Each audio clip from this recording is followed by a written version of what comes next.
How are you? তো আজকে গুরুত্বপূর্ণ একটা দিন, তোমরা জানো আজকের হলো সংবিধান দিবস, কনস্টিটিউশন ডে।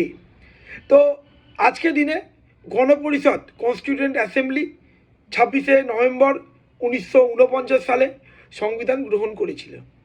সংবিধান বলবৎ হয়েছিল 26শে জানুয়ারি 1950, কিন্তু কিছু কিছু প্রভিশন যেমন সিটিজেনশিপ, ইলেকশান, এগুলো আজকে দিনেই কিন্তু এনফোর্স হয়েছিল।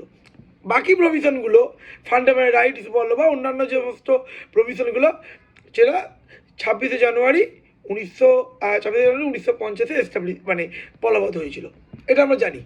তো গণপরিষদ 1949 সালে 26শে নভেম্বর ভারতের সংবিধান গ্রহণ করে এবং পরবর্তীতে 1950 26শে জানুয়ারি এটি কার্যকর হয়। এটা সময় লেগেছিল, মনে রাখি প্রসিডিওরটা সময় লেগেছিল সংবিধান তৈরি করতে 2 বছর 11 মাস 17 দিন। ফার্স্ট অফ অল তোমাদের বলি, 6 ডিসেম্বর 1946 কনস্টিটিউয়েন্ট অ্যাসেম্বলি এস্টাবলিশ হয়েছিল। আর মনে রাখবে 9 ডিসেম্বর প্রথম মিটিং হয়েছিল সব দিল্লিতে, নিউ দিল্লিতে। 9 ডিসেম্বর 1946 ইনঅগাল প্রেসিডেন্ট কে ছিল? সচিদানন্দ সিনহা। আর 11 তারিখে রাজেন্দ্র প্রসাদ পার্মানেন্ট প্রেসিডেন্ট হিসাবে যোগদান করেন, নির্বাচিত হন। আর ভাইস প্রেসিডেন্ট কে ছিল? হরেন্দ্র কুমার মুখোপাধ্যায়। বি.এন. রায় ছিল অ্যাডভাইজার। এইগুলো কিন্তু জানতে হবে ইনফরমেশানগুলো। আর ড্রাফটিং কমিটি, যতগুলো কমিটি ছিল তার মধ্যে ড্রাফটিং কমিটি খুব গুরুত্বপূর্ণ। ড্রাফটিং কমিটি কিন্তু মনে রাখতে হবে এস্টাবলিশ হয়েছিল 29 আগস্ট 1947। ঠিক আছে, এই ইনফরমেশানগুলো খুব গুরুত্বপূর্ণ।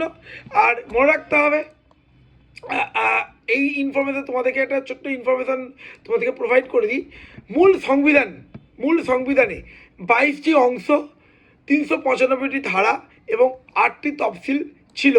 মানে আমি যদি বলি 22 পার্ট, 395 আর্টিকেলস এবং 8 শিডিউল।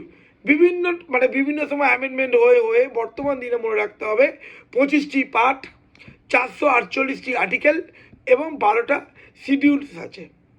তো এই ইনফরমেশানগুলো খুব গুরুত্বপূর্ণ। এই ধরনের ইনফরমেশানগুলোর জন্য অবশ্যই করে চ্যানেলটি লাইক করো, শেয়ার করো এবং সাবস্ক্রাইব করো। আরেকটা কথা, ফাদার অফ ইন্ডিয়ান কনস্টিটিউশন বলে কিন্তু মনে রাখতে হবে বি.আর. আম্বেদকর। যতগুলো কমিটি ছিল তার মধ্যে ইম্পর্টেন্ট ছিল কিন্তু এই খসড়া কমিটি। ঠিক আছে, তার চেয়ারম্যান ছিল বি.আর. আম্বেদকর এবং 7 জন টোটাল মেম্বার্স ছিলেন। Thank you, bye by.